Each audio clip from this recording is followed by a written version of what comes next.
Yan guys, nandito ako sa Banta. Kuha ko ng ayuda. Dito siya sa Mokanti, Banta. Bali ngayon siya Thursday 11:30. Kailangan may dala kang plastic bag mo para kuha na lang doon. Ewan ko, first time ko kasi pumunta dito ngayon.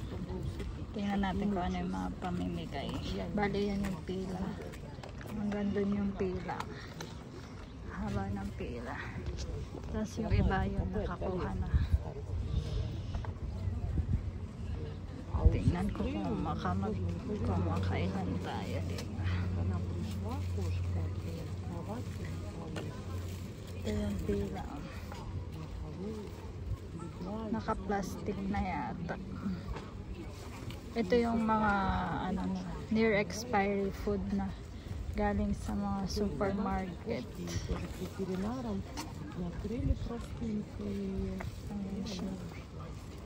Naka-repack na yata siya.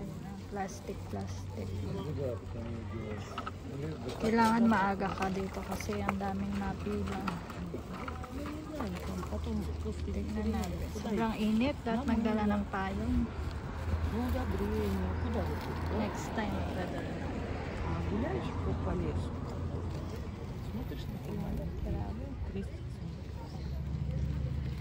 Ayan yung mga pila. Madami din ako.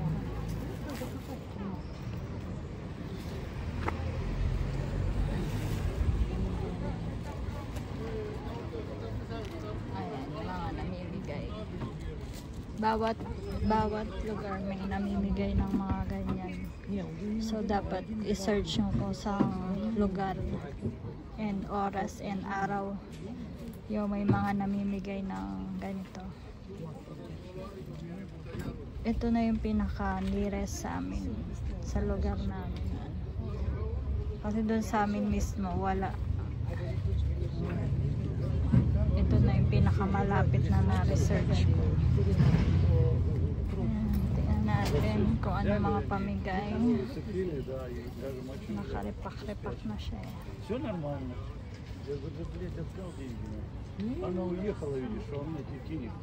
Ang init, grabe. Ayun sila, may mga dalang trolley bag.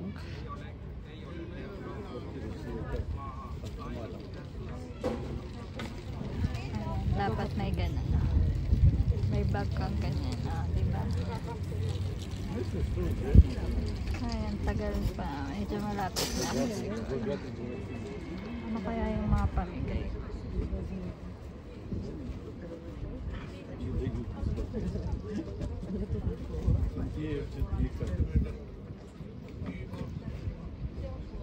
Ako lang yung Pinoy na dito, nakapila. Puro ibang lahi. Puro mga yan, mga nakarepack na siya. Yan, nakalagay, we love food. Yun siya. Isang tao, isang plastic bag. Pila na tayo. Yan guys, malapit na ako. Ito siya. Yan. Balot-balot na siya.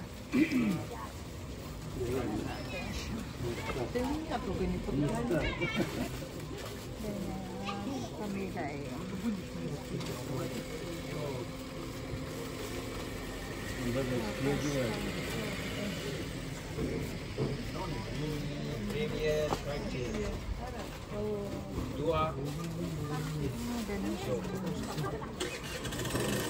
Yan guys, nakakuha na ako. Yan yung pila. Tapos ito yung mga nakuha ko sa sa ayuda, tinapay,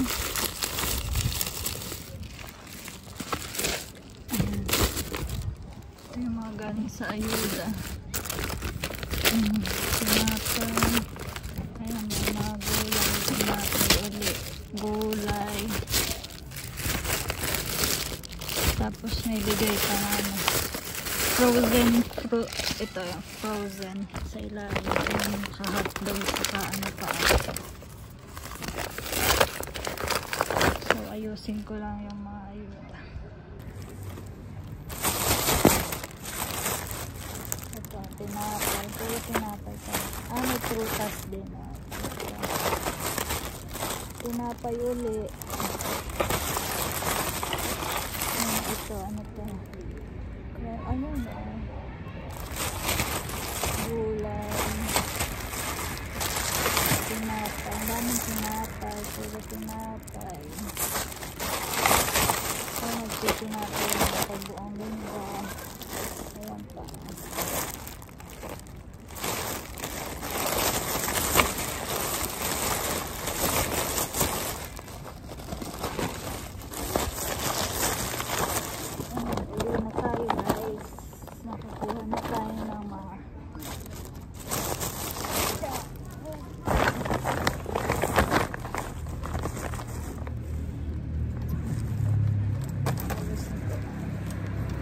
Dapat may dala kayong trolley. Kung wala kayong sasakyan, dapat may dala kayong trolley.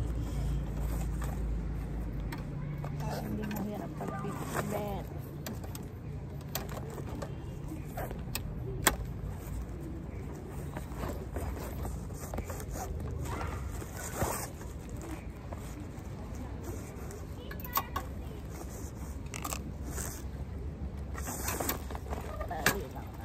Bukas meron ulit. Puntahan ko pa yung isang ayuda. Ayan, okay na. Sakay na ulit tayo ng bus. Ayan guys, yung humihingi ng ayuda. Grabe din na.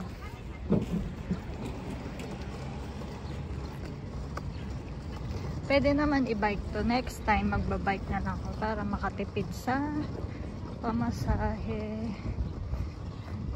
Kasi sayang din ang 6 euro. Ayan yung mga kumukuha ng ayuda. Madami din kumukuha.